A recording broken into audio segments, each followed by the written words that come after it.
Hello, everyone. It's my pleasure to invite you to this conversation with Harish. This episode of Behind the Scenes, Harish will share his journey as a leader on product and design principles. Over the last decade, Harish has worked with several startups. Another interesting fact about Harish, he's also lead vocalist with Agam, a Carnatic music rock band based out of Bangalore. Welcome, Harish. Thank you, Vani. My pleasure. Thanks for inviting me. Product and design is one of those things that center to any company's success and making their vision come to life. The challenge is, UI UX is one of those things. When it's done right, we know it. So do you have any framework that works? What's the advice on how we can create great products each time? First of all, very heartening that through the last 1 decade or so, there's a lot of focus on good consumer experience and good user experience has become central to a lot of products being built. And I think it's an ongoing movement, and I'm happy to be part of that. As far as I am concerned, I think I am an engineer by training, and my design is all acquired on the projects that I work on, the assignments that I got onto, and the products that I got to build. So because of that, I think a lot of my thinking is very first principles. I,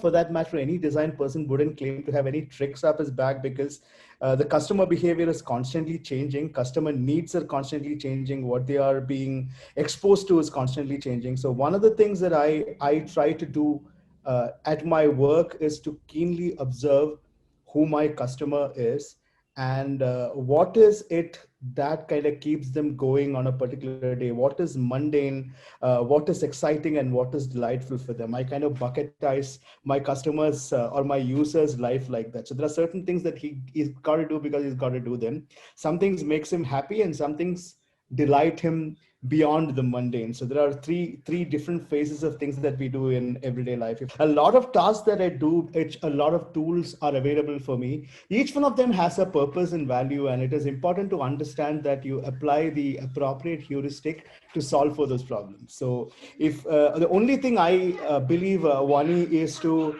not look at life in a very utilitarian lens.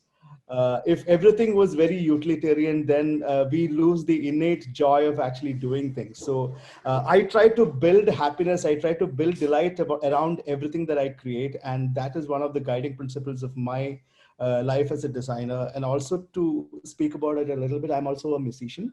So I like to understand how people's lives are touched through things that are not very quantitative. Product and user experience has an innate ability to touch people in more qualitative as well as quantitative ways. Sometimes we get extremely stuck to the quantitative ways of doing things, and sometimes tend to forget that we are dealing with humans and not necessarily programmed bots. So for me, bringing joy is important. I will summarize it like that. Whatever it is, like even the most mundane of tasks, people should feel happy that they have a sense of accomplishment. Everything that I have built or trying to build, I try to keep that principle on board. That's the only trick I have, if I may. Yeah, that's great. Thanks. Appreciate that. And Harish, every founder, CEO would agree that design is very important. But how do you build a design-friendly or design-centric organization? My design centricity comes from the fact that when the customer touches my product, he should feel that this is the best he could have touched. We will better it in the next release. But the first time he touches it, my attempt is to always tell the customer that this is the best you could have. Clearly, it may not be. We will have feedback. People may not like it, or your notions could be wrong. But for me, building design centricity is to put your customer at the center of it, and how is he gonna enter that experience on your product? It's almost like having a really sloppy door at a mall and have a great store inside. Like nobody's gonna enter it. So somehow I sometimes see we get a little carried away, if you may, and we say that, okay, this door may not be important because I don't have so many customers. I'm going to validate. I'm going to first see if I am viable. Customer doesn't think about your business that way. Customer just feels good about what you've created, and if he likes it, he will come and he will evangelize. So for me, design centricity is innate to is actually customer centricity. So if you're a customer centric company, you will innately be design centric. How do you take vision and philosophies, which is at the root of an idea or starting a company, and translate that actually into product that can be created, executed, and delivered to customers? Obviously, what is that journey and process on how you go about structuring it? I come from a slightly different school of design. And if you look at design fraternity in general, I will be a small minority.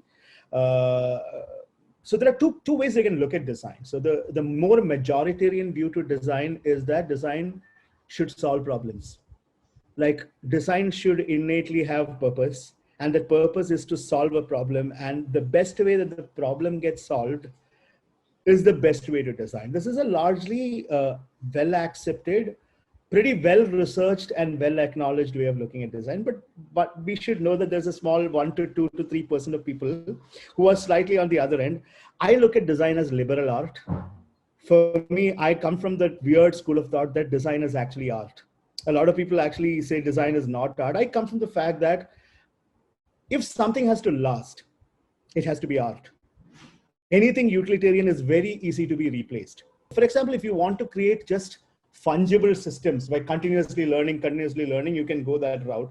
For me, product vision is what you started this company for. And what did you think you will serve your customer by? Like, for example, when we built CRED, when I and Kunal spoke, we decided we are building it for a certain cohort of customers and we need to serve them well. So making it work really well for them matters more to me than making it work for everybody reasonably well.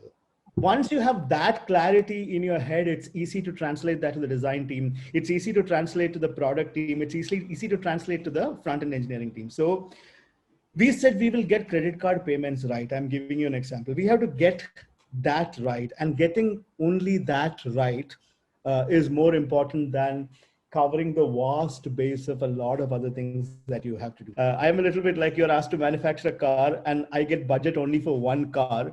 So I put my everything into that car and I keep polishing the surface until it is kept for display. So CRED is built a little bit like that. Like, this is the only car I have. I'm not an assembly line.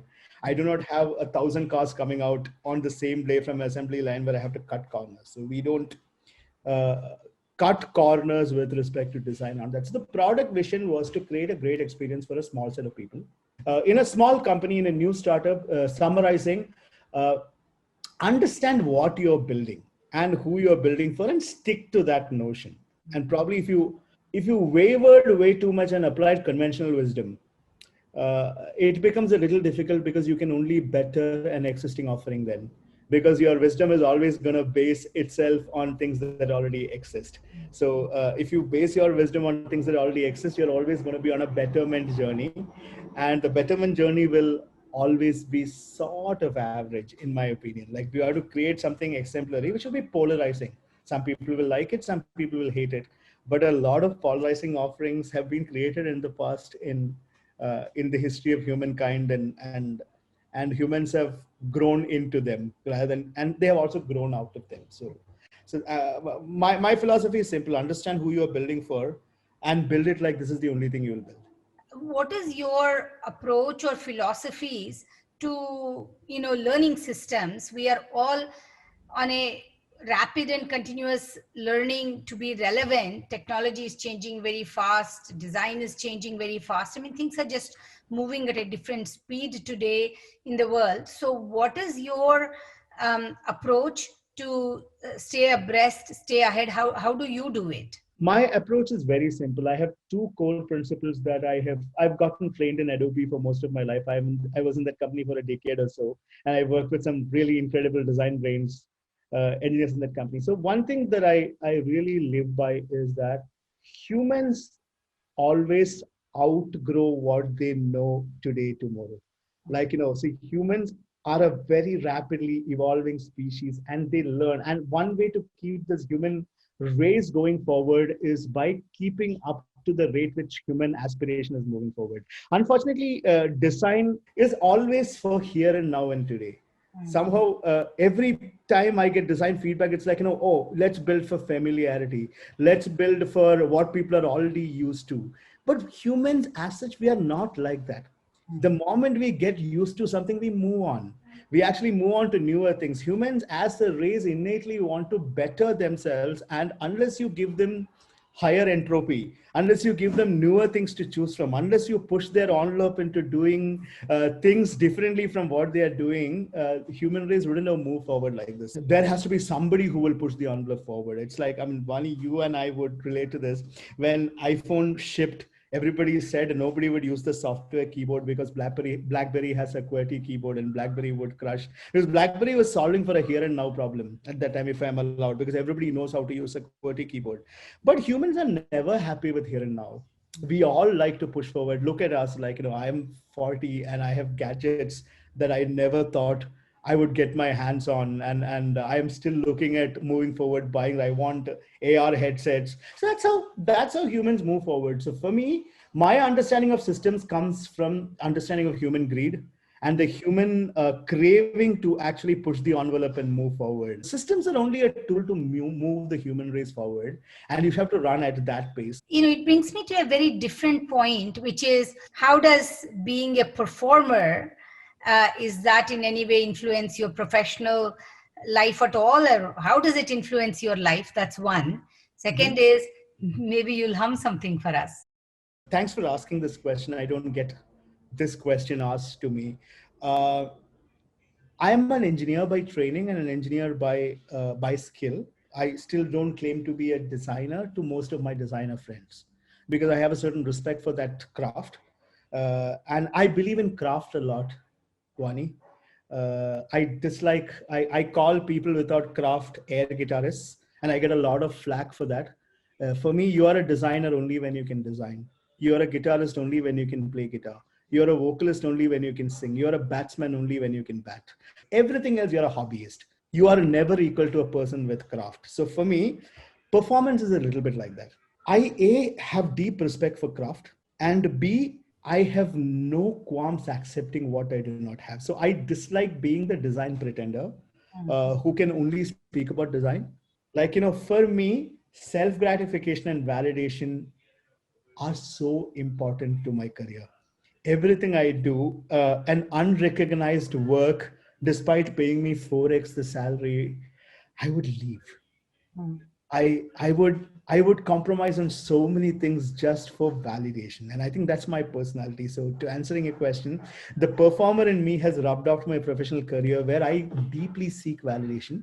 When I started my band with my friends back in 2010, singing heavy metal music with Carnatic, I didn't take any worldview on it, Yeah, whether it could be you done. would not have supported necessarily the Not puritan. necessarily, and I got very little support, Vani. I mean, I fondly remember I have been very fortunate to come and perform for the good folks at Kalaari back in the day in one of your I remember. functions as well. The case So, start. yeah, You performed in the case start. yes, yes. So, no, for me, the validation came a lot later, but the fact is, I believed in what I was doing there. The same thing applies to my design as well. I believe in what I'm doing, and my belief is largely a function of what I have absorbed, what I have observed, and what I stand for. Anyway, at that note, I'm singing a song which I really really like, and hopefully people will like it also. I'm very fond of ghazals, and this is a small, very popular ghazal, 2 lines for signing this off. So, आज जाने की जिद ना करो, आज जाने की जिद ना करो, यूं ही पहलों में बैठे रहो, यूं ही पहलू में बैठे रहो, आज जाने की जिद ना करो, हाय मर जाएंगे हम तो लुट जाएंगे, ऐसी बातें किया ना करो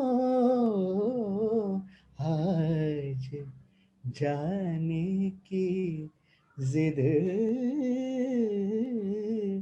ना करो. Thank you. Harish, you are gifted.